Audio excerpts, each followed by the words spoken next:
Ya está saliendo. Así que arranque. Bueno, ¿cómo están? Buenas noches, buen miércoles, buena semana. En este caso, saludo Juan Cruz Jiménez, en mi caso, docente del Instituto del Profesorado de Historia de Coronda. Y bueno, para aprovechar el tiempo y ser breve, presentar, es un gusto, en este caso, el cuarto encuentro que tenemos de este ciclo, que significa la formación y la actualización docente en historia, diálogos con expertos, pensar la formación y la investigación disciplinar. En este caso, el cuarto encuentro que vamos a compartir con el profesor magíster Bernardo Carrizo, docente de esta casa de estudios, docente también de la Universidad Nacional del Litoral, con el título Culturas Políticas, Historia Regional y Democratización. Así que rápidamente voy a hacer referencia al currículum de Bernardo. Esperemos que sea, bueno, como siempre, que puedan los que están observando agradecerles el tiempo, agradecerle a Aptor, que nuevamente desde la sección de investigación del instituto a la dirección del instituto también por el apoyo, a la sección de historia y a todos ustedes que están compartiendo este momento para luego aprovechar, luego de la exposición de Bernardo, pasar a unas preguntas. ¿Quién es Bernardo Carrizo? Bueno, Bernardo es profesor en historia, magíster en ciencias sociales por la Universidad Nacional del Litoral. Está en este momento cursando el doctorado, el doctorado en estudios sociales por la misma universidad. Es profesor asociado regular de Historia Argentina 2 y de Problemática Contemporánea de Argentina, del Departamento de Historia en la Facultad de Humanidades y Ciencias de la misma universidad. Es docente en distintas carreras de grado y posgrado de la misma facultad y docente de la carrera de Historia del Instituto Superior número 6 de Coronda. Es investigador categoría 3 del programa de incentivos a los docentes investigadores. Actualmente dirige el proyecto CAIT, Culturas Políticas y Discursividad, Santa Fe, entre 1912 y 2001. Integra el Consejo de Dirección del Centro de Estudios de los Discursos Sociales, CEDIS, de la misma Universidad del Litoral. Es Visiting Professor 2014 y Visiting Research 2016 de la Universidad Ca' Foscari en Venecia, Italia. Ha participado en diversas reuniones académicas como organizador, coordinador, ponente, relator y conferencista. Ha publicado diversos trabajos en reuniones académicas, en revistas con referato y capítulos de libros. Ha participado como evaluador en concursos universitarios y revistas académicas y ha coordinado también en colaboración Justicia y Derechos Humanos en la construcción de la democracia, publicación del año 2011, Auroras en Provincia, proyectos educativos y discursos pedagógicos en la formación docente santafesina del mismo año, Política, Sociedad, Instituciones y Saberes, Diálogos interdisciplinares e intercontinentales en el año 2017, La política en las tramas educativas en el mismo año, y es autor de Los radicalismos en la democratización política, que es su último trabajo que está en prensa. Así que para mí es un gusto presentar a un excelente docente, un experto, un investigador y además un amigo. Así que, Bernardo, gracias y ya es todo tuyo el auditorio. Bueno, buenas noches. Disculpen la demora, en realidad es una cuestión tecnológica de sincronización de programas, plataformas, computadoras y etcétera. Ustedes me van a ver al final, van a ver ahora una presentación que hice a partir de esta invitación que probablemente me ha convocado en principio Juan Cruz, organizando este curso, este proyecto, que era un proyecto, se transforma en curso y con la colaboración, la participación fundamental de Astor y de la sección de historia, los coordinadores de sección de historia. La propuesta de la invitación me hizo pensar en cómo pararme, cómo situarme en esta convocatoria, sabiendo que era parte de una instancia mayor en el sentido de que hay varios encuentros. Y entonces traté de no correrme de lo que era el título de esta actividad, ¿no? Un ciclo de formación y actualización docente en historia. Es algo con expertos, bueno, la particia creo que tiene que ver con la experiencia que voy a contar y en realidad hay una modificación en el título que tiene que ver no con algo de los organizadores, sino algo mío. Me pareció que culturas políticas, historia regional estaba bien, pero me parecía que faltaba algo que descubrí sobre la elaboración de la propuesta y que es la democratización política. Entonces, yo voy a ir trabajando con ustedes a partir de los distintos componentes de este tema. Si me deja el PowerPoint avanzar, a ver si... ajá. Bueno, ¿cómo era esta cuestión de intentar plantear una serie de problemas, una serie de inquietudes, esto de cómo se inicia una investigación, cómo se inicia un camino hacia la inconmensurable posibilidad de lograr alguna disciplina? Y esto es algo que no hay una sola respuesta, o en todo caso yo no tengo una sola respuesta. Y me parece bien no tener una sola respuesta, porque entonces parecería que hubiera una especie de fórmula de cómo se hacen estas cosas. Y en realidad yo menciono rápidamente, ustedes ven un conjunto ahí de posibles respuestas a esta pregunta, ¿no? Que va desde la cuestión personal, la inquietud personal, la curiosidad, como en un momento digo por ahí, la interpelación de otro, un otro con mayúscula, que puede ser la pregunta en una disertación, la pregunta en un salón de clase, la pregunta luego de un panel. Esta cuestión de mirar los detalles, ¿no? Mirar los detalles en el sentido de esta cuestión un poquito, no lo digo en sentido peyorativo, ¿no? Esta cuestión un tanto infantil de preguntarnos, ¿y por qué eso está ahí? ¿Y por qué eso tiene esa forma? ¿Por qué eso tiene este significado? Una serie de cuestiones que van de la mano de, me gusta utilizar esta palabra, ¿no? El olfato de que ahí puede haber algo, no sabemos bien qué, obviamente, lo vamos a saber quizás después. Y esto que está colocado al final, pero no porque esté al final es menos importante, yo diría que posiblemente debería haber estado, perdón, al principio. Así como hay trayectorias de investigadores e investigadoras que pasan al campo de la docencia luego de la investigación, mi situación es inversa. Yo pasé al campo de investigación a partir de la docencia. Eso no quiere decir demasiado. En todo caso, lo que quiere decir es que hay como una trayectoria. Es decir, yo si bien he recibido durante mi formación diversos incentivos materiales, me refiero a becas obtenidas en esta trayectoria, no he sido ni soy miembro del CONICET, por cuestiones que pasan por muchos factores y fundamentalmente una es porque fue una decisión en un momento, pero que la cuestión de cómo inicia una investigación tiene mucho que ver del vínculo, la retroalimentación que para mí hay entre docencia e investigación. Después voy a volver sobre el final.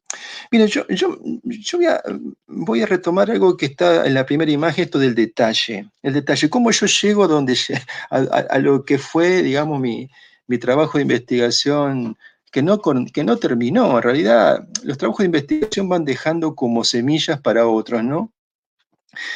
Yo recuerdo una clase hace muchos años, cuando yo formaba parte de la cátedra de Darío Macor, o sea, hoy la cátedra sigue estando, el que no está es él, porque bueno, falleció hace unos años, y en un momento lo escucho en una clase, ¿no? Yo estaba escuchando la clase, yo ya estaba graduado, ¿no? Yo trabajaba en la cátedra como auxiliar, ayudante de Darío, y él hace una pregunta así, muy general, diciendo, bueno, ¿cómo se presenta una pregunta para un ejercicio de investigación?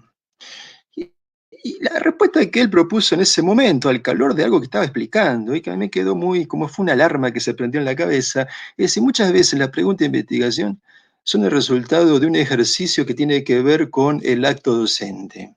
Entendiendo acto docente como esa expresión que en la historia, ¿no?, de la formación de Macor tenía que ver con cómo pensar en público, es decir, cómo pensar frente a otros. Cómo pensar frente a otros y cómo pensar frente a otros de una manera en donde la certeza era posible, pero también la duda, ¿no?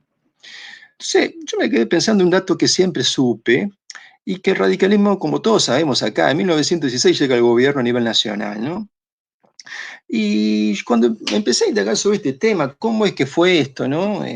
¿Cómo puede ser que un partido o los conservadores hayan gobernado tanto la Argentina, entre 1880 por lo menos, hasta 1916? ¿Cómo puede ser que de pronto pierdan con un partido que no había sido gobierno, ¿no? Una especie de, bueno, un partido de fútbol donde parecería que uno viene ganando, ganando, ganando, hasta que un día pierde. La pregunta es, bueno, ¿por qué perdemos? No es tanto por qué ganó el otro. Un ejercicio que hace Botana, ¿no? ¿Dónde colocamos el énfasis de la pregunta? ¿En quién ganó o quién perdió? Lo que yo tenía claro era que eso había sucedido. Ahora, lo que también yo les muestro acá en pantalla, esta cuestión, de todos los colores bastante, eh, este, esta, esta paleta de colores sirve para ubicar a Santa Fe, ¿no? Y fíjense que Santa Fe aparece con Perdón, una Unión Cívica Bernardo. Radical Disidente, ¿no? La Unión Cívica Radical Disidente mm, no es lo mismo que Unión Cívica Radical. O sea, hay una especie de un nombre común, pero un apellido distinto. ¿Eh? El apellido marca una diferencia. Entonces, yo empecé a pensar en esto, Perdón, ¿no? Bernardo, ¿me Y entonces, explicás? sí, sí, No se está compartiendo el PowerPoint, como que quedó en la primera imagen. ajá, a Estamos ver, viendo como la primera filmina. a ver. Ahora que están viendo, Eh, Quedó como en el inicio del PowerPoint. ajá, a ver, ¿siguen viendo lo mismo? Sí. Fíjate si podés dejar de compartirla y volverla a compartir. Ajá, a ver.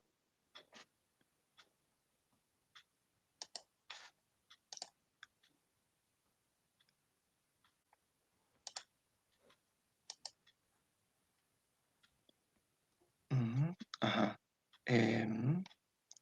Poquito. eh, em,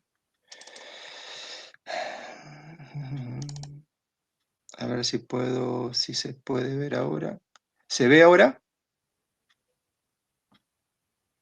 A ver. Creo que está pasando lo mismo de que queda en la pantalla como que quiere compartir pero no comparte. Ajá. Em, a ver cómo puedo hacer. Dejar de compartir. Espera un poquito. Ya lo voy a abrir, lo voy a abrir de nuevo. A Sí, sí, ver. ahora se te está viendo tu imagen. Bien. Eh,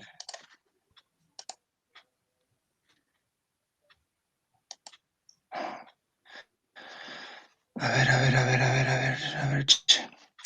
Ay, ay, ay, ¿cómo se puede hacer esto? Ujú. Eh, Si no quieres probar saliendo y volver a entrar como hicimos hoy. a ver, a ver, a ver. Eh,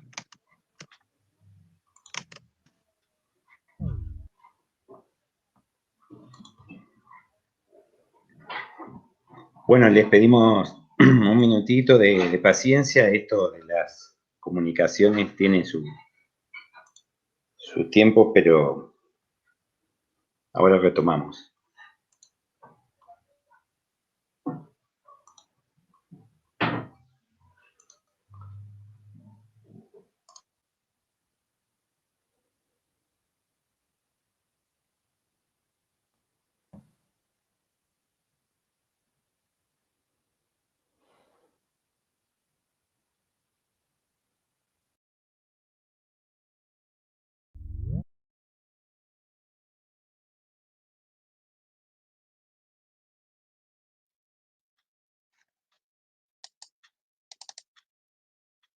A ver ahí.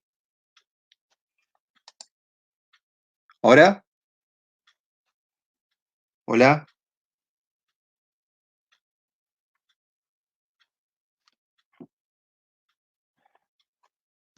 Ahora sí, Bernardo, se puede ver cómo inicia una investigación. Bien. Bueno, están viendo esto un poco lo que venía planteando hoy, ¿no? Se están viendo la imagen principal y las imágenes al costado, ¿no? Correcto, correcto. Bien.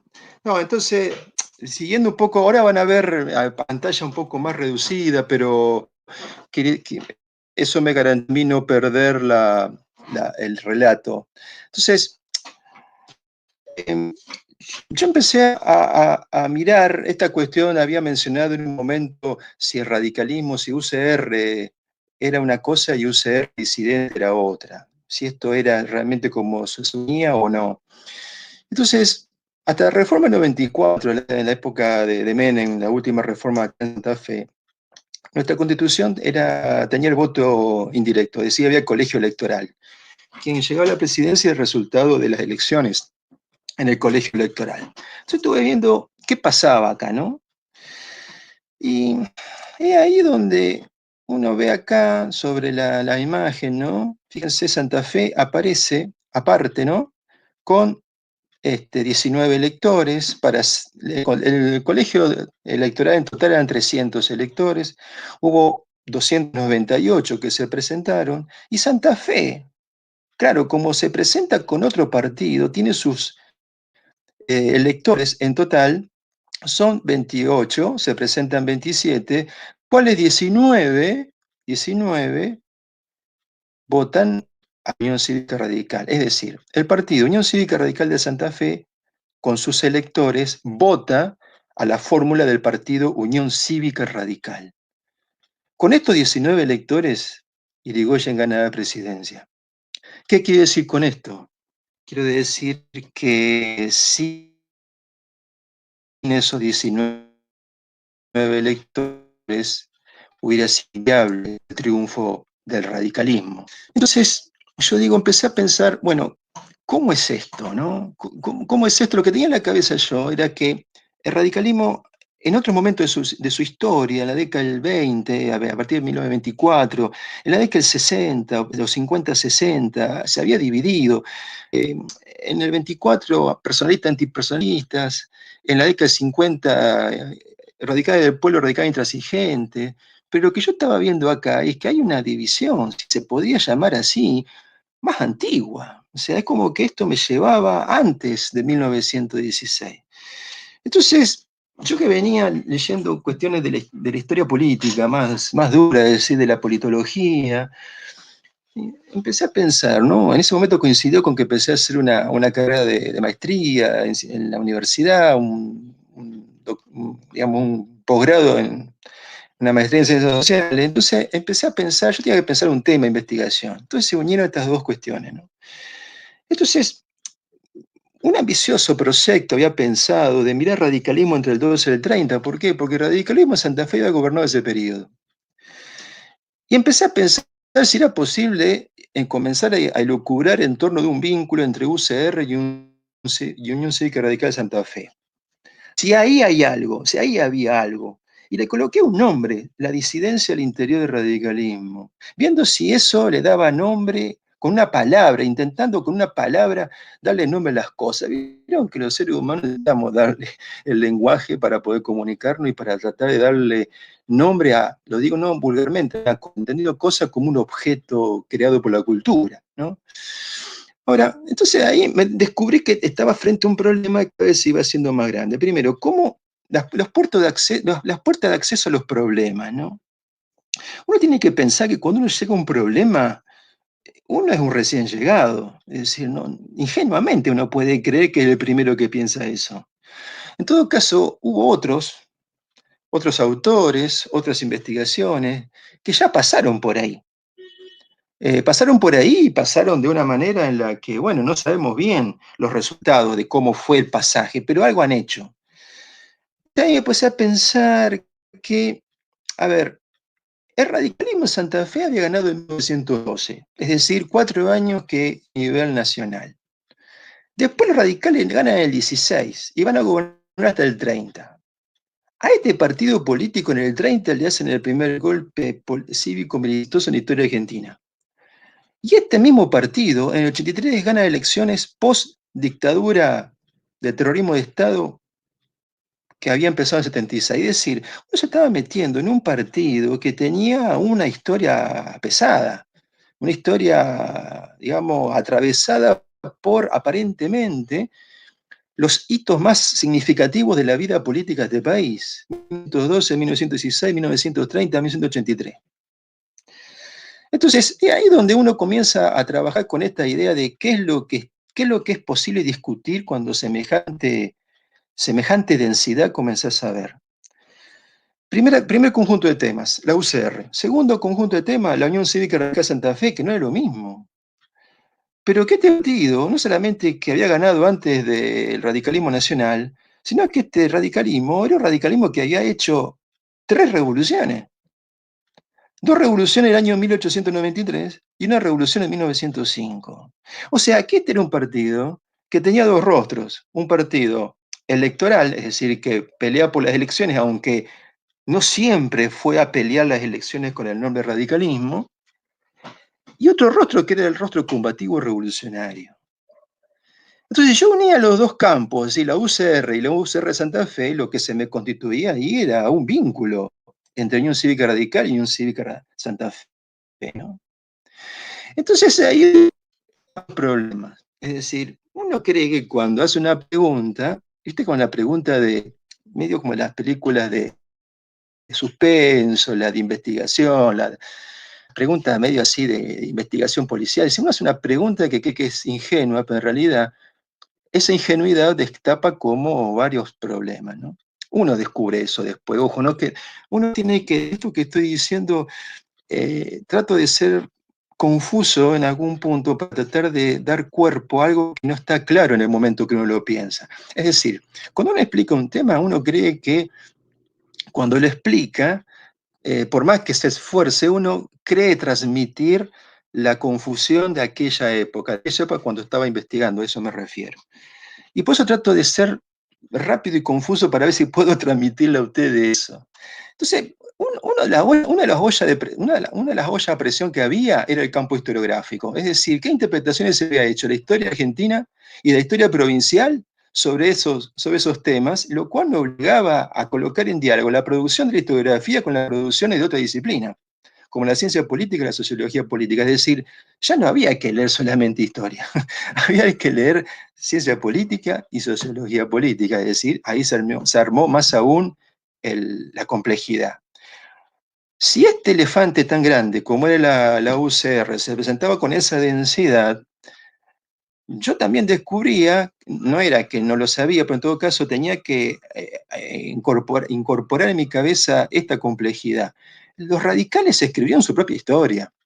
Y a nadie que escribe su propia historia le gusta que otro venga y le diga cómo es su historia. Es decir, yo soy dueño, digo, institución, yo soy dueño de mi pasado, escribo sobre mi pasado y hablo sobre mi pasado. ¿Hasta dónde otro puede hablar de eso mismo? Entonces, es ahí donde no solamente un Estado, toda institución de poder tiene su historia oficial. Y la otra es la conciencia histórica de la sociedad argentina. Es decir, la sociedad argentina tiene muchos hitos en su conciencia histórica no sepa explicarlo, pero sí tiene datos. Uno de los datos era lo que lo mencioné al pasar. Este partido radical ganó las elecciones post-83, y este partido radical a su vez fue el primero que dejó el poder como consecuencia de un golpe de Estado. Es decir, había cierta ponderación y cierto gesto digamos, de reconocimiento, un radicalismo que había terminado su primera experiencia con un golpe y que luego de una tremenda dictadura se convirtió en partido gobernante post-83. Es decir, ¿cómo trabajar esa densidad que ya tiene una lectura de alguna manera sobre la sociedad? ¿Cómo trabajar eso? ¿No? ¿Cómo trabajar tocando digamos, en tela de discusión algunas cosas? ¿No? Pero no se termina ahí el tema. Yo digo, bueno, ¿y cómo hago para estudiar esto? ¿Dónde saco la información? Uno de los problemas de los partidos políticos, que los partidos políticos casi nunca guardan lo que hacen. Cuando digo guardan lo que hacen, hay dos cosas que quiero decir. Uno, no guardan sus actas, no guardan elementos demasiado relevantes de su propia historia. Pueden escribir su historia oficial, puede ser que alguien escriba la historia oficial, puede ser que alguien sea incluso contratado para que escriba la historia oficial de algo. Y hay mucha cosa que nunca está escrita y que hoy en el sentido común se dice como la rosca política. Pero en realidad la rosca política existió siempre. La rosca política es inherente al poder, no es un desvarío de la contemporaneidad, no es un fenómeno periodístico de la actualidad. La rosca política forma parte del mundo de la política. Es decir, la rosca es constitutiva de la política, no es una novedad que nosotros hoy descubramos eso. Por lo tanto, lo que está en la rosca no se escribe. Entonces yo digo, ¿cómo hago para trabajar esto? Y comencé a encontrar algunas pocas cosas. Primero los documentos de la UCR, pero los documentos de la UCR no son exactamente lo mismo que los documentos de la UCR de Santa Fe. ¿Dónde encontré documentos de la UCR de Santa Fe? Y ya les voy a mostrar algunas cosas, pero encontré a partir de los notables. ¿Quiénes son los notables? Los notables son aquellos sujetos más relevantes en la sociedad. Resulta que Martín Rodríguez Galisteo, familiar en Coronda del coronel Rodríguez, nombre que tiene la biblioteca popular de allí, obviamente familiar del nombre propio que tiene el Museo de Arte Rosa Galisteo Rodríguez, por un lado, y Manuel María Cervera por el otro, dos viejos radicales de década 90, donaron a distintas instituciones. Rodríguez Galisteo al Archivo General de la Provincia y Manuel María Cervera a la Junta Provincial de Estudios Históricos, papeles personales que tenían que ver con la política en la década del 90. Entonces me encontré, gracias a los vínculos de la habilidad y gracias a los vínculos de alguien que se pensó para la posteridad como Cervera, porque guardó con mucho detalle sus papeles, ahí encontré que había algo para comenzar a pensar. La prensa, los diarios, ¿no? Diarios que algunos en papel, mayoría en papel, no se podían tocar. Ahí me convertí en fotógrafo por la fuerza, es decir, tuve que empezar a utilizar las primeras cámaras digitales y comenzar a apropiarme las imágenes. Y después tuve que comenzar a viajar a Rosario, la capital, gracias a, en aquel momento, una estudiante y ahora una docente trabaja conmigo en la cátedra, que también a través de contactos personales me permitió, gracias a esos contactos, entrar al diario La Capital de Rosario, que no se podía. Entonces, voy sumando las complicaciones y después una revista que se publicaba en Buenos Aires, una revista argentina de ciencia política, empezó a publicarse precisamente en 1912, y después diarios de sesiones y los mensajes de los gobernadores, ¿no? Entonces tuve que comenzar a digitalizar todo, comenzar a trabajar con todo eso. Yo estoy mostrando unas fotos sueltas, ¿no es cierto? Fotos sueltas. Todo era fácil mientras estudiaba en términos de impresión. El problema cuando empecé a encontrarme que había textos que estaban manuscritos y que tenían que no solamente fotografiar, sino decodificar la caligrafía. Y ahí me fue encontrando con el pasado y la contundencia del pasado. Entonces, tengo la historia oficial de un partido, el reconocimiento de que hay dos partidos, de que hay una idea en la conciencia histórica de la sociedad, que hay una relación multidisciplinaria entre historiografía, ciencia política y sociología, y los documentos que estaban todos desperdigados y que tenía que de alguna manera apropiarme, porque los archivos funcionan generalmente mediodía y yo tenía que leer todo el día. Entonces, además de la clase, ¿no? Entonces, empecé a encontrarme la historia viva, ¿no? de estos sujetos, ¿no?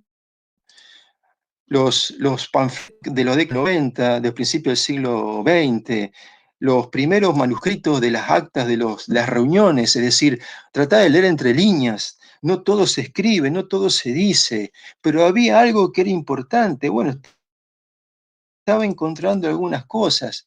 Estos tipos habían hecho una revolución, habían hecho una revolución 2 veces en el 93 y no en 1905, sino que la conmemoraban esa revolución, es decir, conmemoraban el hecho de haber tomado las armas y haber hecho caer el gobierno de la provincia de Santa Fe a cargo de Juan Caferata el año 93, lo hicieron caer. Y dieron lugar a una experiencia política muy fugaz, conocida como el gobierno de los 21 días. Es decir, tomaron el poder, voltearon al gobierno conservador hasta que vino la intervención federal y los guardados. Pero el año siguiente, fíjense, el año acá, 94, lo conmemoran. Y ya comienzan a construir alegoría. Y ahí empecé a unir algo que tiene que ver con una pasión muy personal, que tiene que ver con la historia privada, ¿no? Yo desde chico tuve la costumbre de coleccionar estampillas, de historia argentina, ¿no? Historia, o sea, me di cuenta que comencé a hacer historia de manera muy lúdica, ¿no? Empecé a coleccionar estampillas cuando yo tenía 12 años. O sea, siempre me gustó la cuestión de la iconografía, de la imagen, de la simbología de la imagen. Empecé a descubrir cosas que unían un poco la historia mía infantil con la historia adulta de investigador, o de un sujeto que después se iba a convertir en investigador. Yo en ese momento no lo sabía. Entonces, ahí comencé a ver cómo no la imagen femenina de la gloria, ¿no? Que también puede ser la patria, el escudo de Santa Fe acá y el muerto, ¿no? El caído, el fusil, ¿no? La boina blanca. Evidentemente había habido muertos. Esa revolución tuvo sus muertos. Toda revolución que genera muertos genera héroes, genera mártires, genera cortejos fúnebres, procesiones para intentar esas procesiones cívicas decir, bueno, acaban nuestros muertos, les rendimos honores, son nuestros héroes muertos que con su muerte están marcando el camino. Es decir, ahí comencé a ver, no porque fuera la primera vez que lo veía, sino comenzar a ver más de cerca el vínculo que a través de la muerte se construye entre la política, ¿no es cierto?, y un proyecto político. Es decir, la muerte es el pasado, la política es el presente, el proyecto es el futuro. Es decir, es una cuestión ahí cómo los tiempos van. Si uno mira esta foto, no es una foto de 1993, pero usted va a decir, no, ¿por qué estamos en el siglo XIX si vos empezaste a hablar del siglo XX? Y porque hay ciertas herencias de los sujetos que justifican sus acciones en este presente. Entonces acá está claramente como una carroza fúnebre bien negra en cuanto a su estructura, negro los caballos, el ataúd con el muerto y los que los van acompañando. Pero no solamente los radicales hacían esto, sino que publicaban periódicos para combatir por el sentido de las cosas. Un diario publicado en Santa Fe, Diario de la Tarde, radical e intransigente. Entonces, diarios que salen y que tienen poca vida. O sea, vida puede tener 3 meses de vida, 4 meses, 5 meses, mucho al calor. Ustedes ven las condiciones en que estaban conservados estos diarios. Cómo tuve que comenzar a decir, bueno, ¿cómo me tengo que convertir en un artesano de la fotografía al mismo tiempo que saco fotos sin destruir la fuente? Y después estaban las otras formas de obtener fuentes, ¿no? Textos que ya estaban digitalizados, pero que había que sacar foto a través de la máquina. Entonces, de un retroproyector. Y esto es donde comienzo a encontrarme con, bueno, ¿cómo hago para acceder en Santa Fe a los microfilms que tiene un periódico cuando en aquel momento había solamente 2 máquinas y 20 personas queríamos usarla? Bueno, era una cuestión de lucha, digamos, no por el poder, sino por la máquina, que daba precisamente la llave para entrar a la fuente. Eso es un detalle, pero digo, en los archivos hay que hacerse lo suficientemente estratégico como para tener la bienaventuranza de quienes controlan los archivos, el favor de los colegas que investigan otros temas, pero que te pueden tirar una pista, y el ejercicio físico suficiente para lograr estar ahí sentado. Entonces comencé a ver cosas en los periódicos, ¿no? Esto es una foto de un periódico Santa Fe de esa época. Esto es ya entrando al siglo XX, 1910, 1912. Es decir, acercándonos a esa elección que va a ganar radicalismo ya en ese momento, ¿no?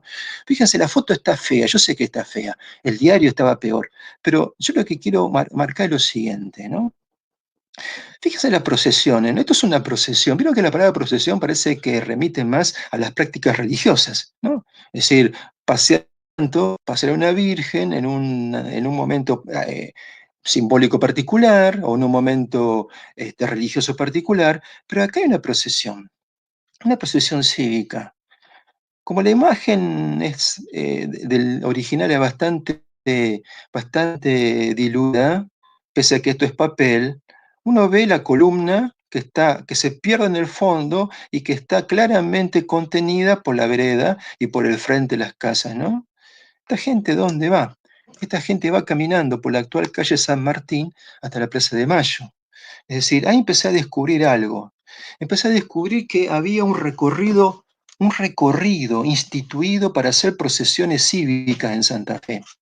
Esa procesión cívica, si yo tuviera un Google Earth en este momento activo, podría ubicarlo, pero lo voy a decir con los nombres actuales. Desde la actual estación de colectivo de la ciudad de Santa Fe, que en aquel momento era la estación del tren que iba a las colonias, el ferrocarril francés, o la Plaza España, desde ahí por la calle Humberto Primo, que se llama hoy Hipólito Yrigoyen, desembocaba en la calle de Comercio, que hoy se llama calle San Martín, y desembocaba en la Plaza de Mayo.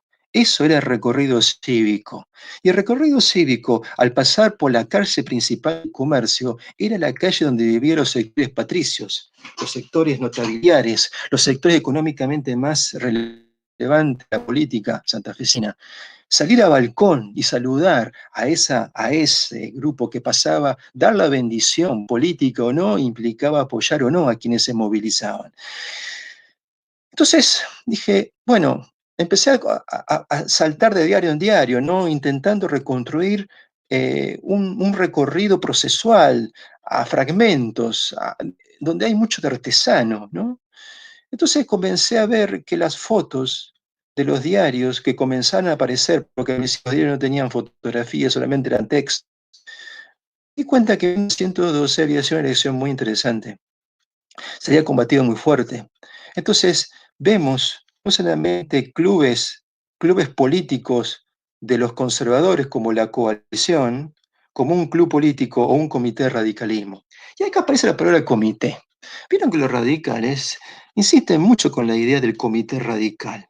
En realidad el comité no es una creación de radicalismo. En todo caso, el radicalismo lo que hace es expandir numéricamente el comité. El comité era ya construido por los conservadores. Lo que pasa es que cuando una política se va haciendo política de masas, lo que en una época se utilizaba de una dimensión, para otra época de mayor capacidad numérica se necesita más instrumentos para que operen sobre el electorado. Y es ahí donde el comité se hace como un fenómeno expansivo. Pero es una construcción hecha por los conservadores.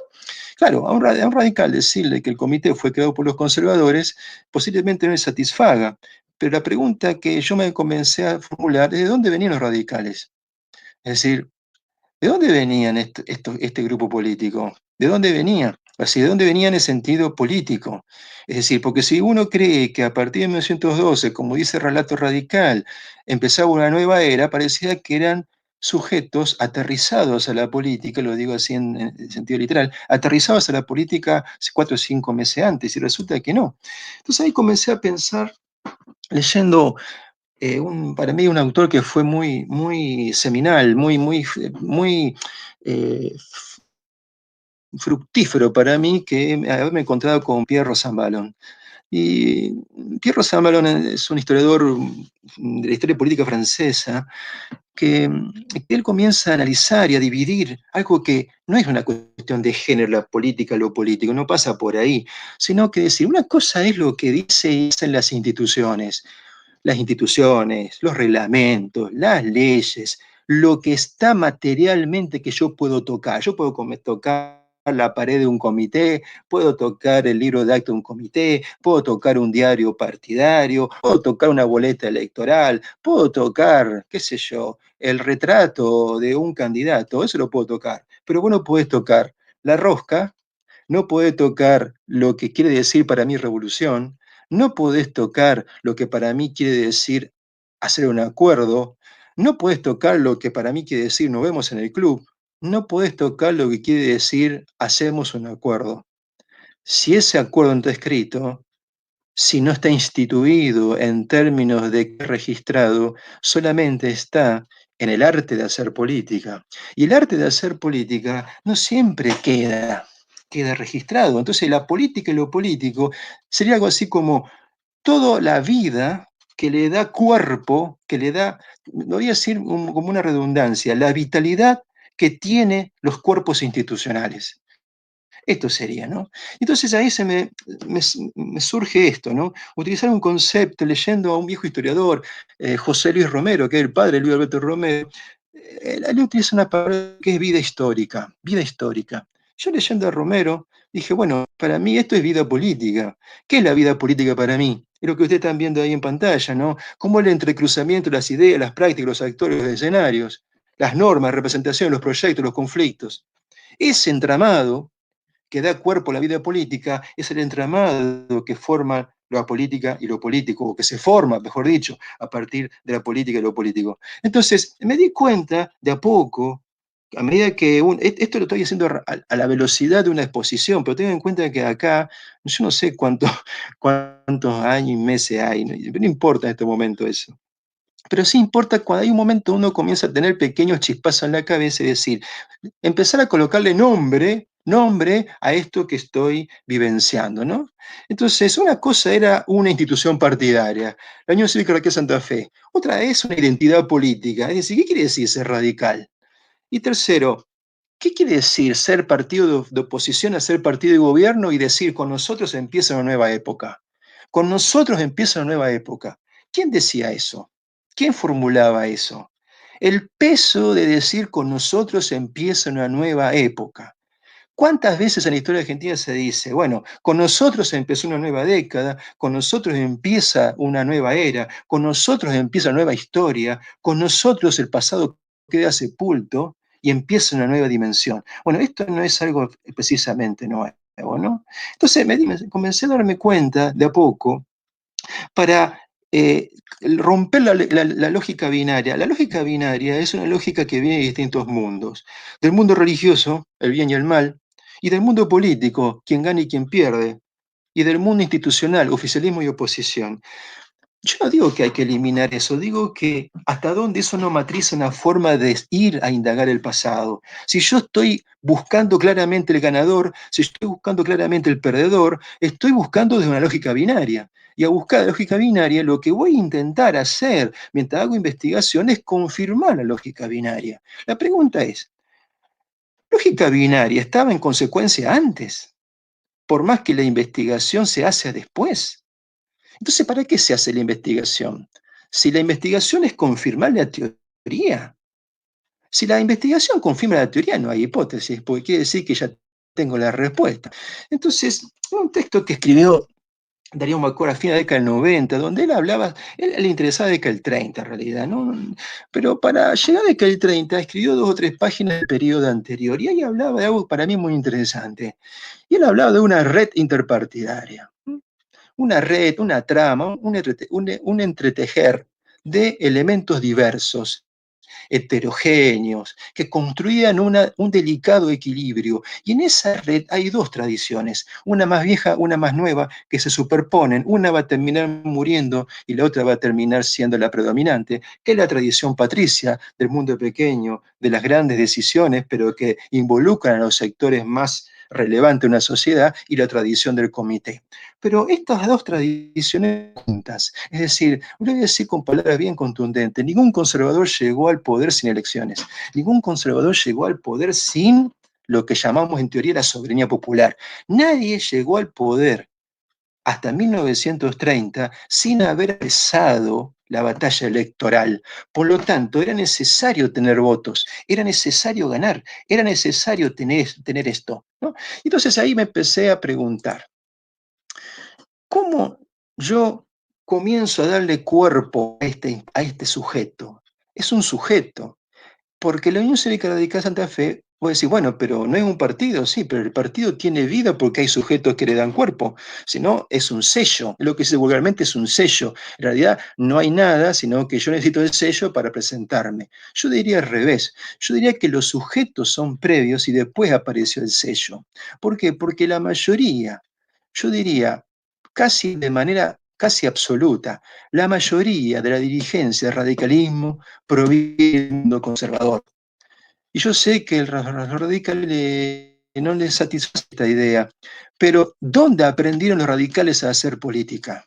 ¿En qué escuela de la experticia empezaron a hacer política? Y la política la hacían en el orden conservador. Es decir, no son sujetos trasplantados que vienen, como pensaba Alberti, traemos un pedazo vivo de Europa, traemos franceses, ingleses y alemanes, vamos a traer pedazos vivos y aquí en Argentina los que están acá van a aprender qué es la disciplina laboral. No, no pasó eso en el radicalismo. Eso no es eso. Entonces, es ahí donde empiezo a ver cómo mirar una institución donde está todo entretejido. Es decir, los elementos que aspiraron, aunque después puede ser que sean novedosos, y elementos que eran más antiguos. Entonces, es ahí donde estoy, en esta imagen que estoy mostrando acá, un conjunto de prácticas, un conjunto de prácticas. Fíjense, hay formas de ocupar espacio, la prensa, formas de movilizarse con jerarquías, con capacidad de organización, con portación de armas en sentido literal. Ya después lo vamos a tener claro. Es decir, porque las revoluciones se hicieron con armas, no son revoluciones gandianas, pacifistas, que a partir de la palabra, no, las revoluciones se hicieron con armas, por eso mostré hoy muertos, mártires, jerarquía que se construyen, la necesidad de hacer revolución, pero también participar en elecciones. Y siempre los radicales bajo una idea, ¿no? Nosotros venimos a reparar, a reaccionar, a reorganizar. Nosotros somos la revolución de la política. Tal es así que yo después encontré un día, yendo a curiosear a la Biblioteca Gálvez acá en Santa Fe, encontré justamente, había una exposición en el año 1916, en el año 2016, perdón. Había una exposición de libros publicados por el radicalismo en su historia. Y me encontré con esto, ¿no? Decía, álbum presidencial de la reorganización nacional. Álbum presidencial de la reorganización nacional 1916-1922. Yo dije, ajá, o sea, que la palabra reorganización para el radicalismo es reinstaurar, recuperar, reparar, regenerar, reconstituir, revolucionar. Pero hasta donde yo tenía claro, la revolución era siempre una mirada hacia el futuro. Eso es lo que planteaban las izquierdas. Las izquierdas, en términos primero teóricos y luego en términos prácticos, pensaban que la revolución era romper las compuertas del orden instituido para construir un nuevo orden.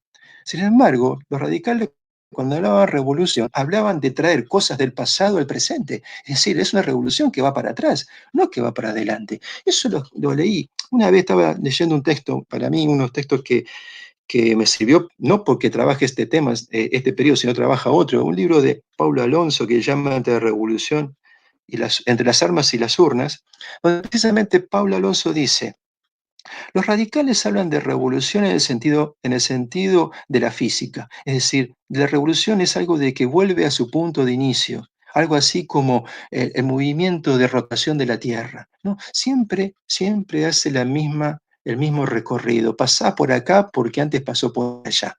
Es decir, esto a mí me empezó a dar vueltas por la cabeza, ¿no?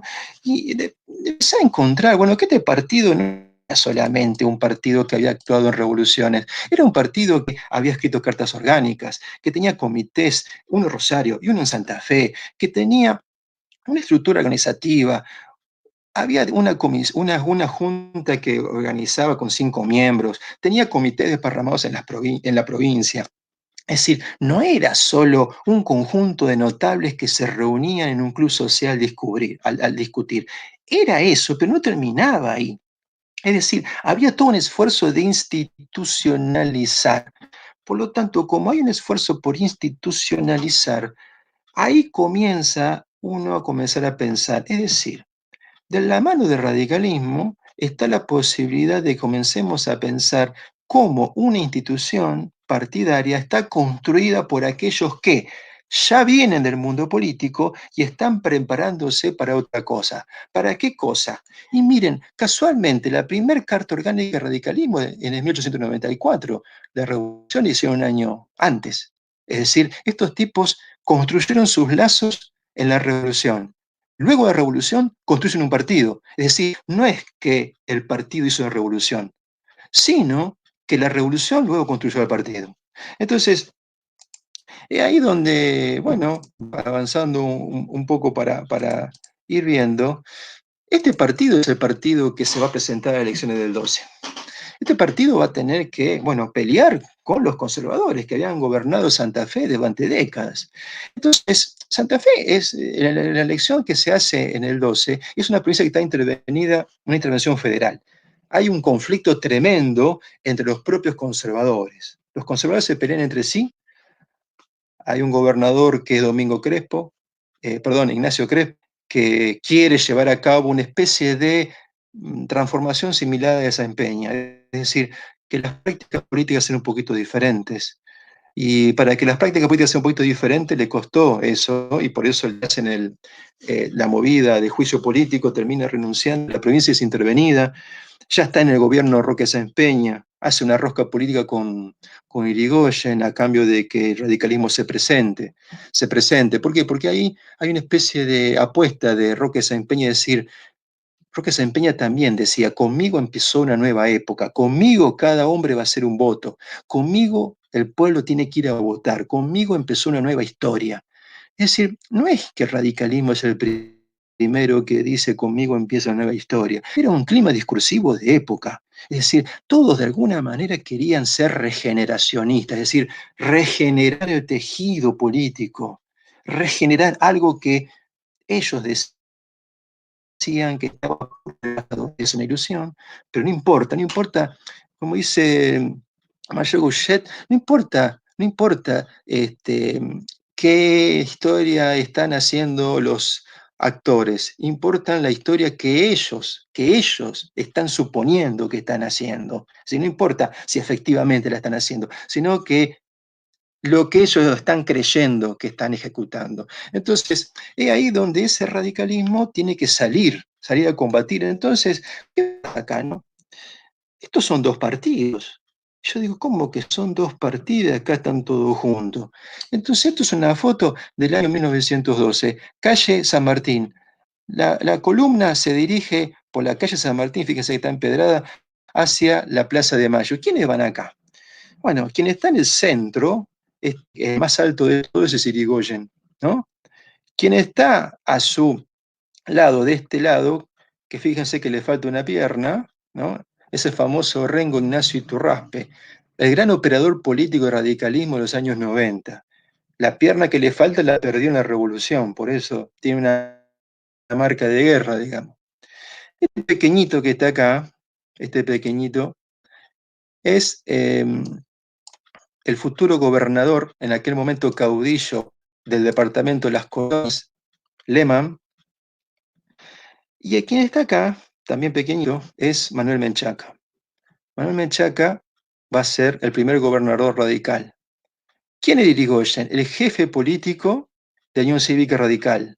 ¿Quién era Ignacio Iturraspe? El jefe político de la Unión Cívica Radical de Santa Fe. ¿Qué año es este? 1912. No nos confundamos con el año 16. Nadie sabe lo que va a ser 4 años después. Perdón, nadie sabe si ellos van a ganar. Nosotros sabemos que ganaron, pero ellos no saben que van a ganar. Entonces, digo, para no quedar muertos nosotros, sepultados por nuestra propia idea teleológica. Ellos saben lo que va a suceder. No saben lo que va a suceder. Lo que sí saben es que acá tienen que ir todos juntos para intentar ganar. Y entonces, van todos juntos, desembocan en esta plaza, que es la Plaza de Mayo, en Santa Fe. ¿Cómo sabemos que esta es la Plaza de Mayo? Porque esta es una foto obtenida del acervo que tiene la Biblioteca Nacional de España. Acá se ve apenas parte de la Iglesia de la Inmaculada. La Iglesia Inmaculada está en la esquina actual de los nombres actuales de las calles, General López y San Martín. Esta es la calle San Martín, esta es la calle General López y esta es la Plaza de Mayo, ¿no?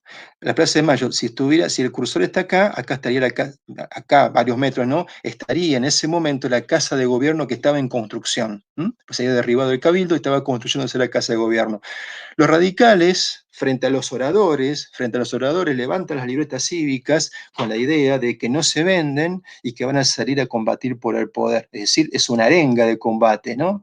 Entonces, es ahí donde yo digo, bueno, tuve que comenzar a traducir estos resultados en un mapa, en un territorio. ¿Por qué? A ver, todo lo que hace política sabe que usa una palabra más o menos así, hay que patear el territorio.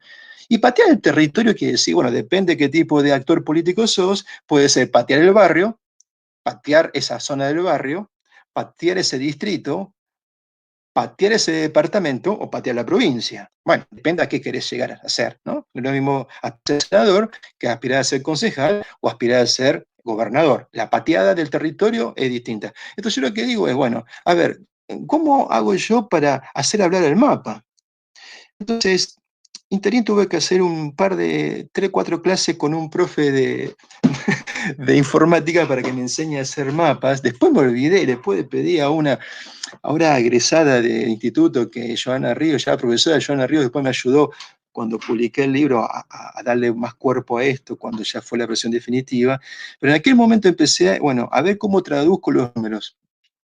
Fíjense, ahí está la provincia de Santa Fe, ¿no? Las tres zonas que se divide la provincia, el norte, el centro y el sur. Lo dividen en colores, esa es una división convencional. Y acá empecé a colocar, en la elección del 12, ¿dónde ganó quién?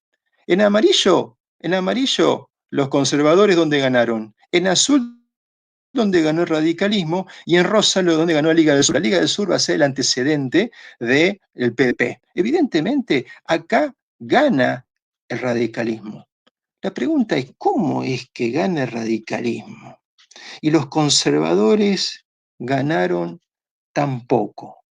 Y es ahí donde uno comienza a ver en la prensa y después de las elecciones algo que empezaba a instalarse como un elemento contundente.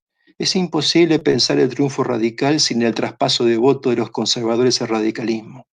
La pregunta es cómo que los conservadores traspasan voto al radicalismo. Porque el mundo conservador es un mundo de peleas facciosas y porque los radicales provienen del mundo conservador, es decir, hablan el mismo lenguaje político, entienden lo que es una rosca política, entienden lo que es un acuerdo político pensando en las elecciones, porque acá, recordemos, no está solamente en juego quién gobierna desde la Casa de Gobierno, sino que controla cada departamento. ¿Quién es el varón del departamento? ¿Quién es el senador que se apropia del departamento? ¿Y quién es el que controla la Cámara de Diputados? ¿Quién es el que controla la Cámara de Senadores? No nos olvidemos de eso, porque si no parecería que esas preguntas solamente se formulan en las actuales elecciones. Y yo lo que estoy planteando es que no. ¿Qué hacen los radicales apenas llegan al poder? Y hacen lo que generalmente hace todo partido gobernante, ¿no? Nuevos jefes, no existen ahora jefes políticos, pero no jefes de departamento, pasan disponibilidad a todos los empleados públicos. Empleados públicos va desde la burocracia estatal hasta los maestros, ¿no es cierto? Tratan de ver cómo se distribuyen los cargos políticos. Ahí comienza el enfrentamiento entre la Unión Cívica Radical y el partido gobernante.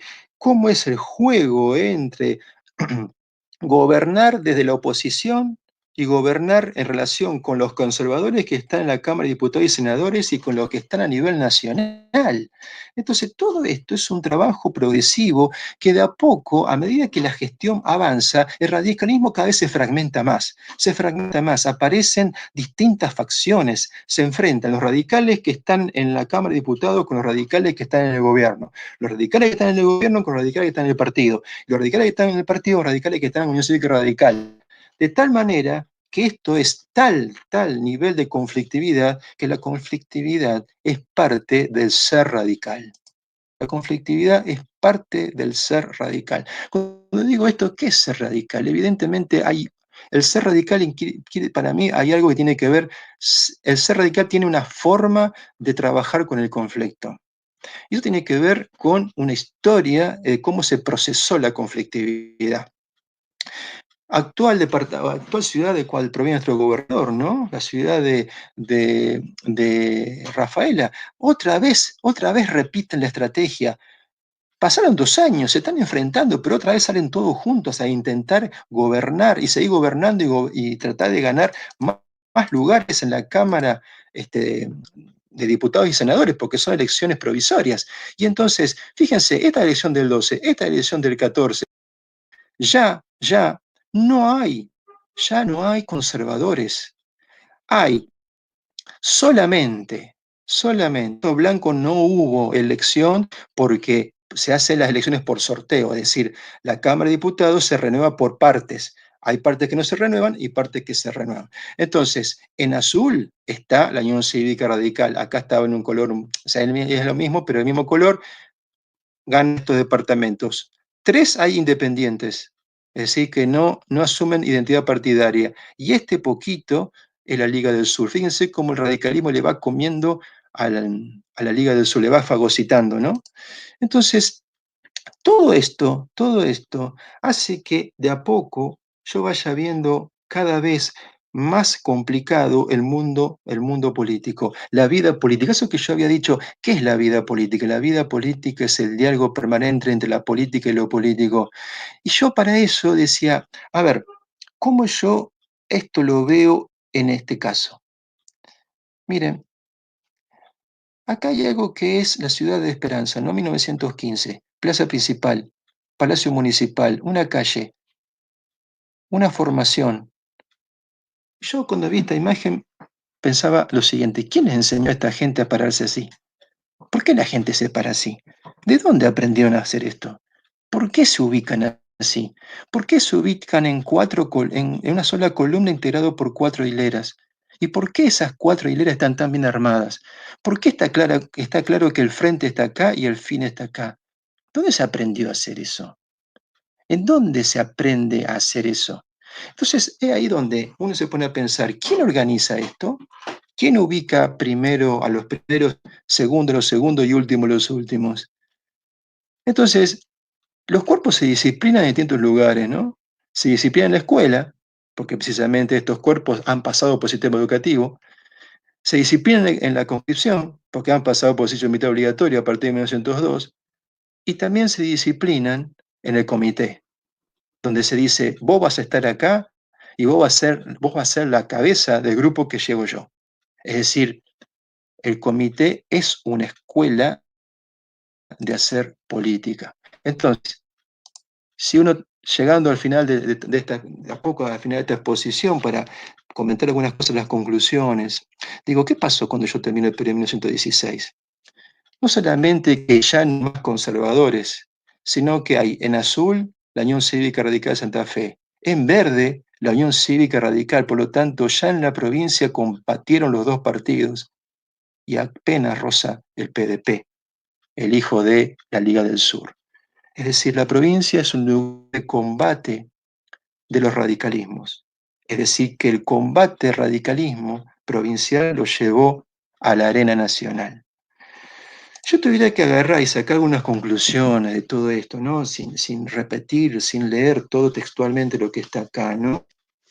Sí me interesa marcar 3 o 4 cositas. Por un lado, ¿no?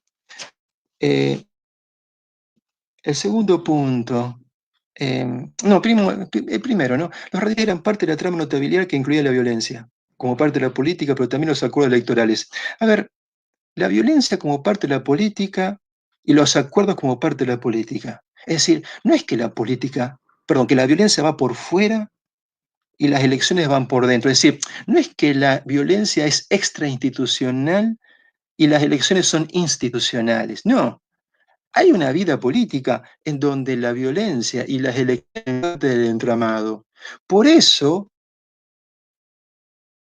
las instancias revolucionarias son una forma de legitimar la violencia y de construir una identidad.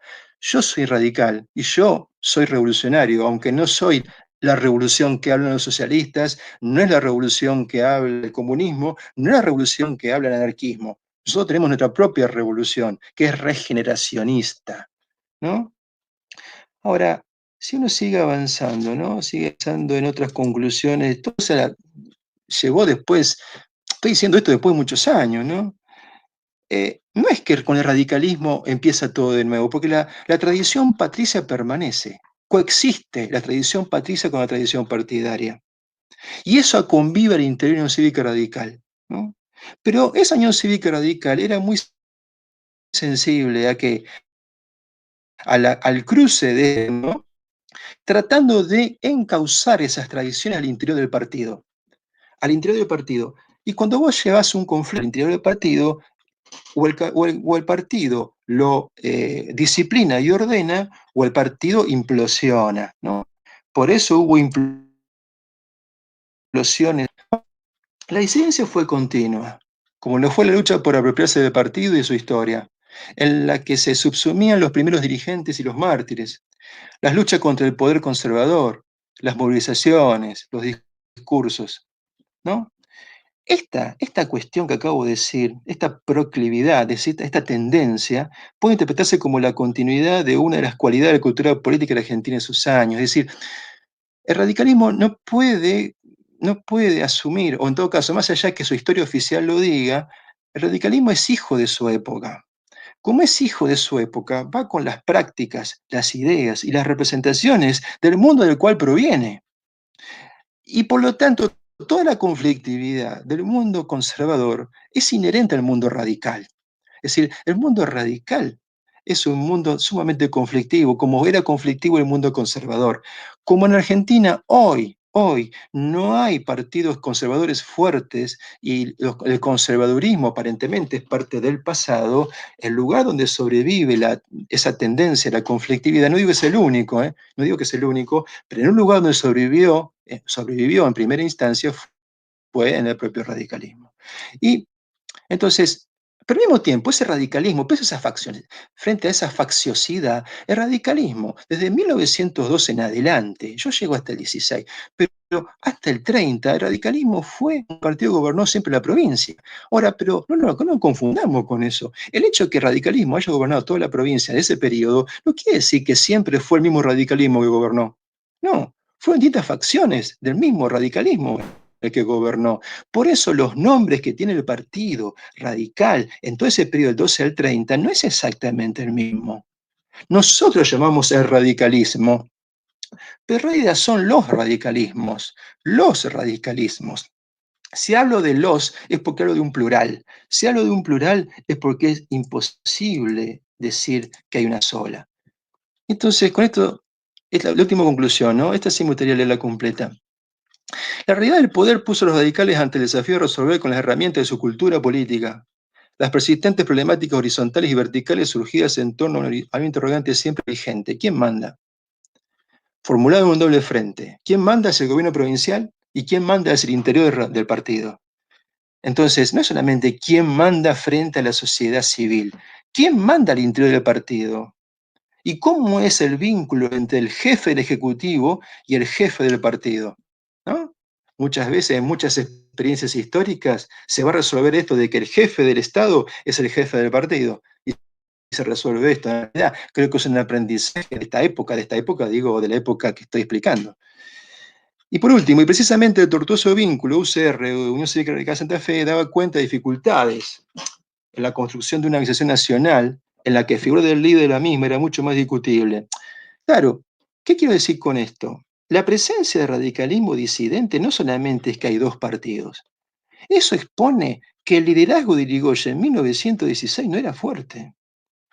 Irigoyen no es un líder fuerte en 1916. Tuvo que negociar con los radicales de Santa Fe para ser presidente. Si vos sos el primero entre pares, no tenés que negociar, tenés que pedir los votos. Y al pedir los votos, lo que estás haciendo es exponer la subordinación del otro.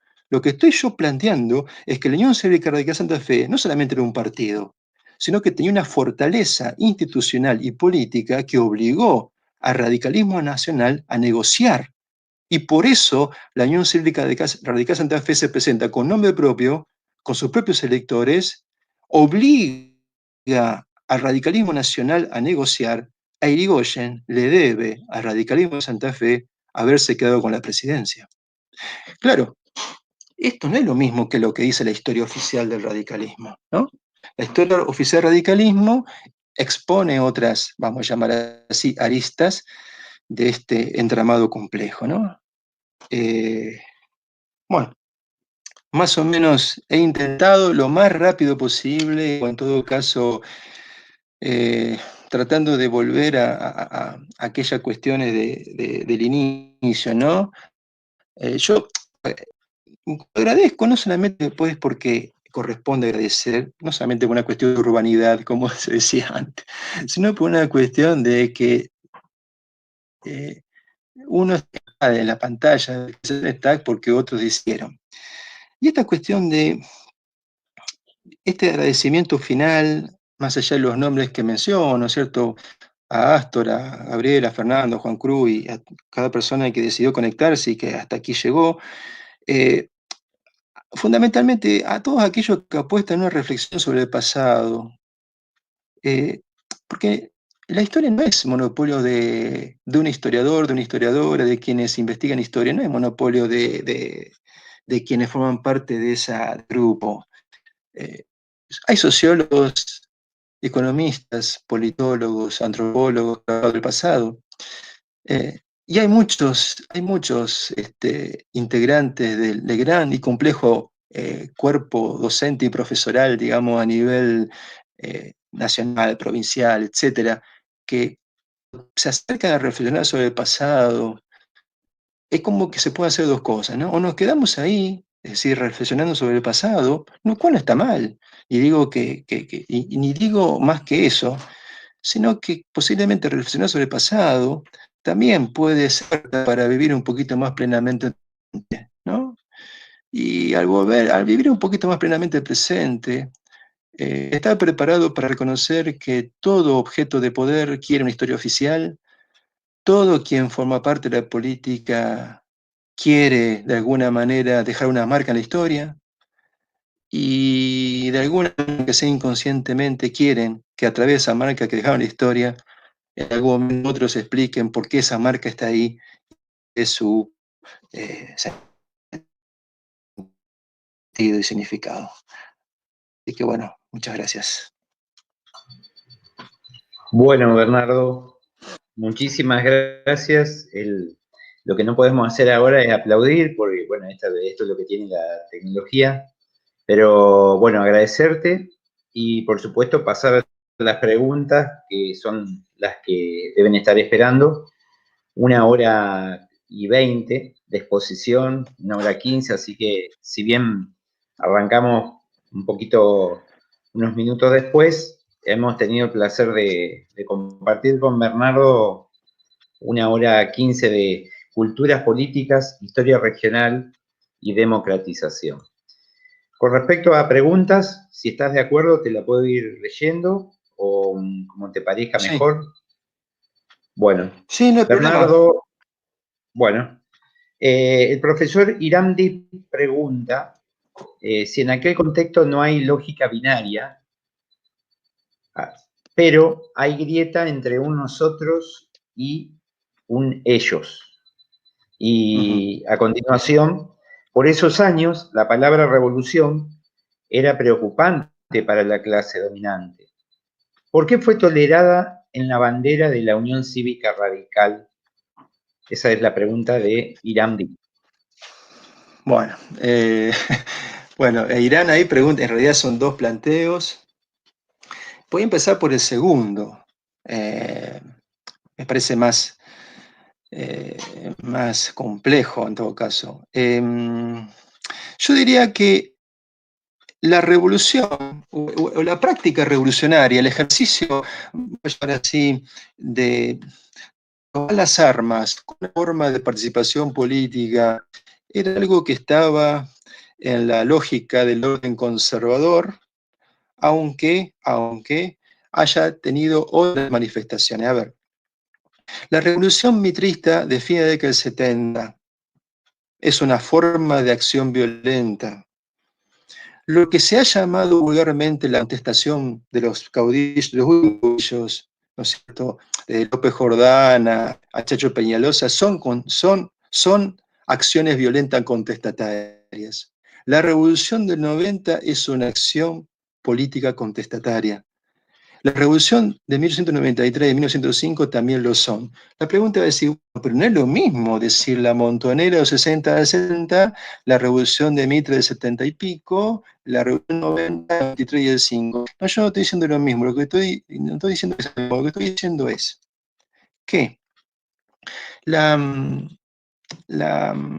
el ejercicio, pensar que la violencia es posible, es porque hay una idea de que existe un ciudadano que no solamente es porque la ley dice que puede votar. Hay un ciudadano porque también puede portar armas. Un ciudadano que porta armas es un sujeto que su ciudadanía la puede traducir en el uso de un arma o en el uso del voto. Para nosotros, hoy decir esto suena un poco incomodante, extraño, demasiado raro. Lo que estoy diciendo es que la idea del ciudadano en armas era una forma de situarse y pensar políticamente. Y la revolución para el radicalismo era una revolución asumida como tal, porque en realidad no se estaba abriendo las compuertas de un orden nuevo, sino que se trataba de reparar un orden que se había dañado. Es decir, se repara lo que se ha dañado porque en algún momento eso estaba sano.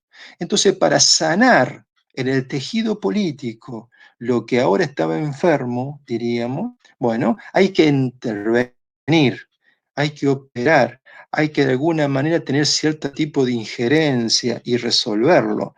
¿Y resolverlo cómo? Como sujetos que son propios, o en todo caso son integrantes del mundo político.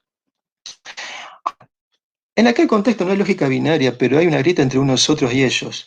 Muy bien, bien.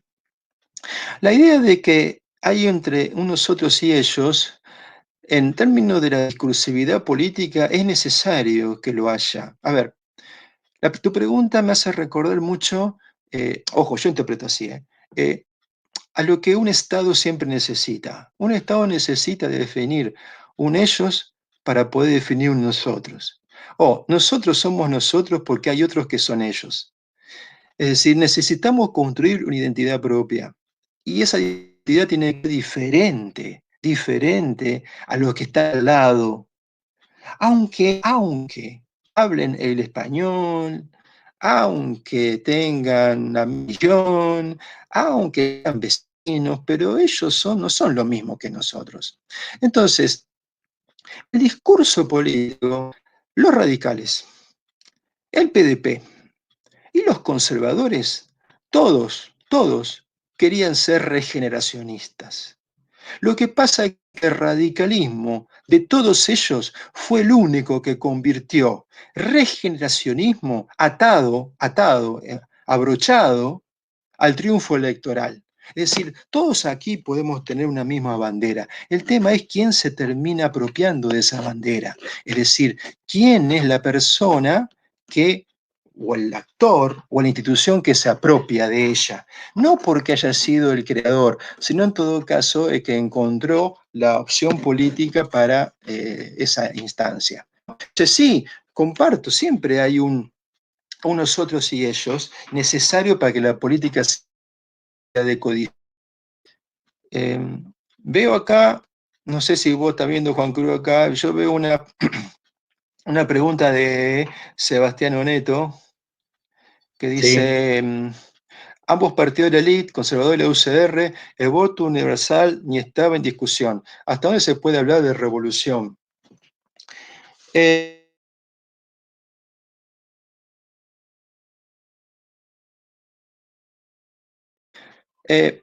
Por un lado,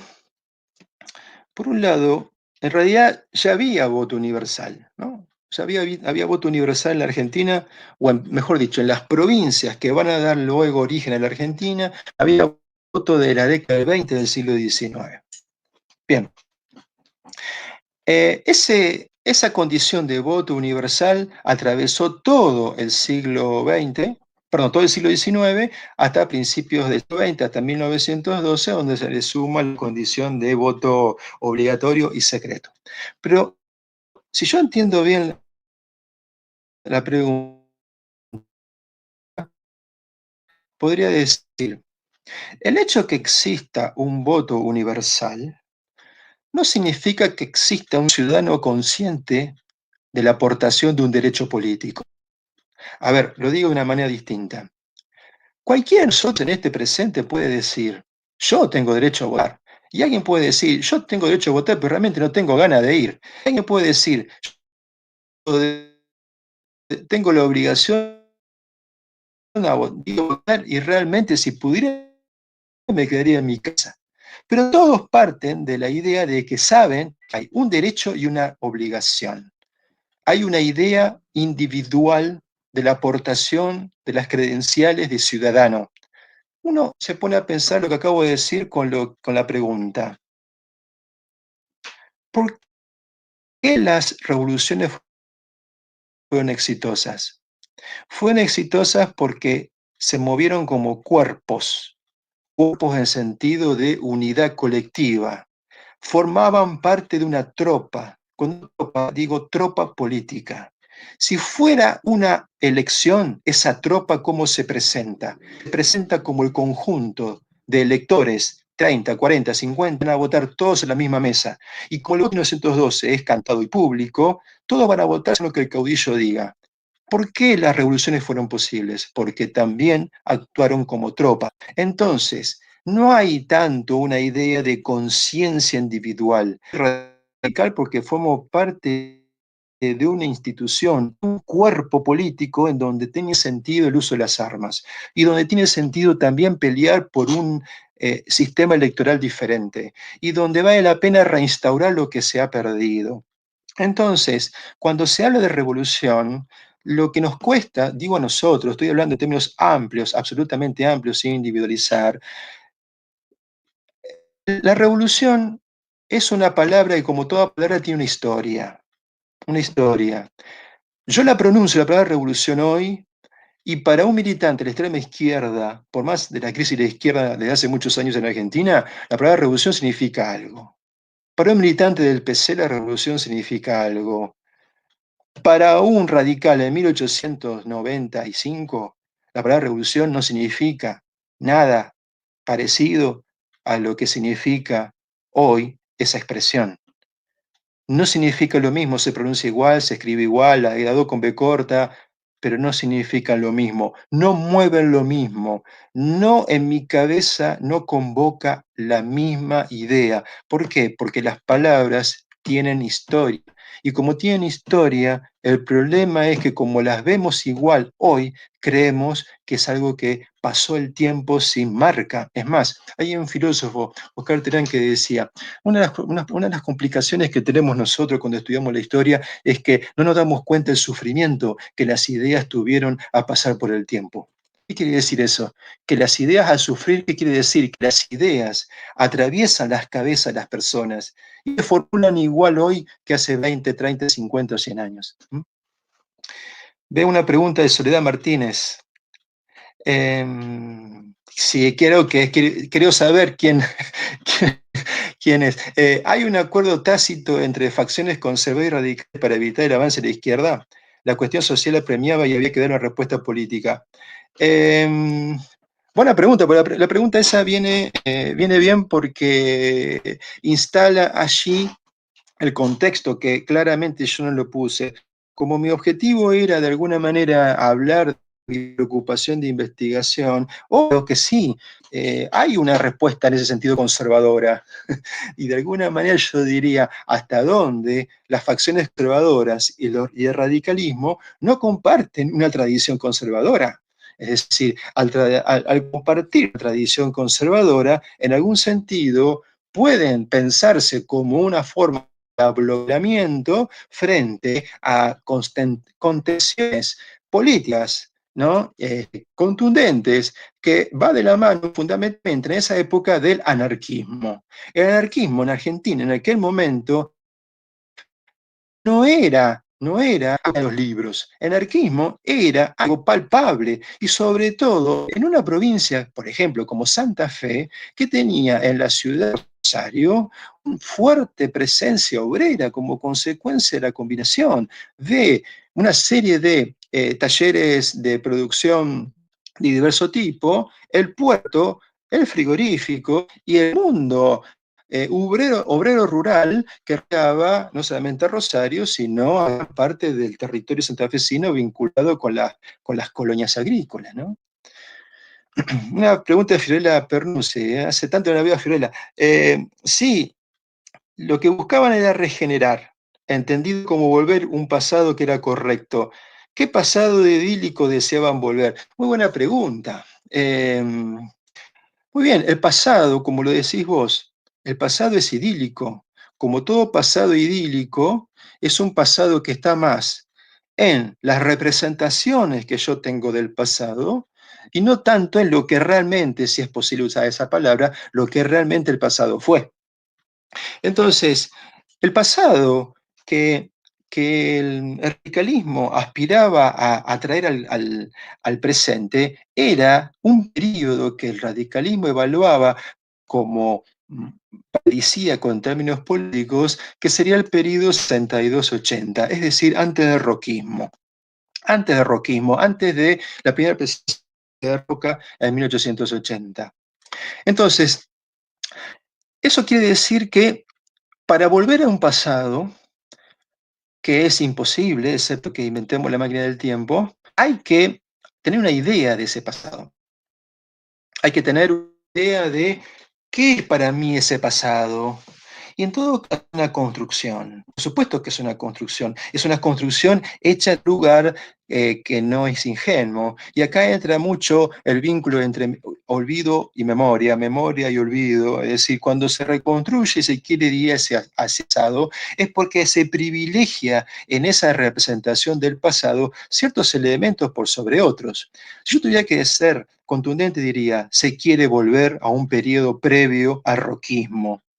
Es decir, era la noche en sentido político para el radicalismo, el roquismo. Y el roquismo era en realidad un componente del orden conservador, no era todo el orden conservador, fue un momento del orden conservador, pero como dije en un momento al pasar, no importa realmente lo que sucedió, sino lo que ellos piensan que sucedió, ¿no? Lorena Báez. Ah, sí, ¿cómo anda Lorena? ¿Se puede decir que con la revolución, en el caso de la revolución del Parque, se embocaría en la conformación o fuerza del UCR? No, es una pregunta que puede provocar una trampa, es decir, no sé, la pregunta puede responderse de los actores o desde el historiador. De los actores, no sé, de los actores quienes en ese momento se enfrentaron frente al poder de Juárez Selman, estaban juntos, es increíble, estaban juntos. Alem, Mitre, Irigoyen, Juan B. Justo, estaban todos juntos, enfrentándose a las tropas del Ejército Nacional defendiendo el gobierno de Juárez Selman. Juan B. Justo va a ser el creador del Partido Socialista. Irigoyen, Alem va a ser el creador de la Unión Cívica Radical. Mitre va a ser el creador después de la Unión Cívica de la Juventud. E Irigoyen, después de la muerte y suicidio de Alem, va a reconstruir la Unión Cívica Radical en 1903. Es decir, todos después ahí fueron hacia distintos lugares. En un momento estaban juntos y después cada uno construyó algo distinto. Pero la pregunta me lleva a decir otra cosa. Que los radicales, insisto mucho, el radicalismo no participó en la Revolución del 90, pero no puede participar algo que no existe. O sea, en la Revolución del 90 el radicalismo no puede participar porque no existe radicalismo. Entonces, claro, la historia oficial del radicalismo, como hay actores que luego construyen el radicalismo, se puede suponer que estos actores ya sabían que después iban a ser radicales. Es como que yo sepa, como que si yo en enero de este año iba a saber que en mayo del mismo año iba a estar dando clases virtuales. Nadie lo sabía eso. Que lo estemos dando ahora no quiere decir que sepamos el futuro. Paula Berrola, Paula. ¿Podrías sugerirme algún camino para rastrear la metodología de elección de autoridades locales en el interior de la provincia? Por ejemplo, el cargo de comisario de policía en este periodo, como siempre, un placer. Espera que no puedo leer bien acá. Bueno, gracias. Gracias por tus palabras. Generalmente el jefe de policía, como en aquella época había un cargo que no existe, que era el jefe político, usted, lo digo bien, si ustedes recuerdan, bueno, quienes viven o quienes estudiaron o quienes conocen Coronda, vieron que la sede policial actual en la ciudad de Coronda, que está en la misma vereda del instituto, esa en realidad es la jefatura, esa es la sede de la jefatura política. La jefatura política era un cargo de designación directa por el gobernador. El gobernador colocaba jefe político. Es decir, era como colocar un oído y un ojo del gobernador en el departamento. Por lo tanto, cuando había elecciones o cambiaba el gobernador, por algún motivo, generalmente el propio gobernador ponía su propia tropa de jefes políticos. Y el jefe de policía también era designado por el gobernador. O sea, esto era algo que estaba vamos a llamar así, en la dinámica institucional de la época, que manejaba la policía, de alguna manera también manejaba el territorio gobernador. ¿Hubo alguna reforma entre 1912 y 1930, alguna reforma constitucional en Santa Fe que modificara la regla del juego de las instituciones? No. La única reforma fue en 1921, pero el propio gobernador la vetó, por lo tanto no llegó a ser nuevo instrumento. Es decir, no hubo una nueva institución política durante el gobierno radical. Bueno, no sé si más o menos respondí a todos todos los planteos.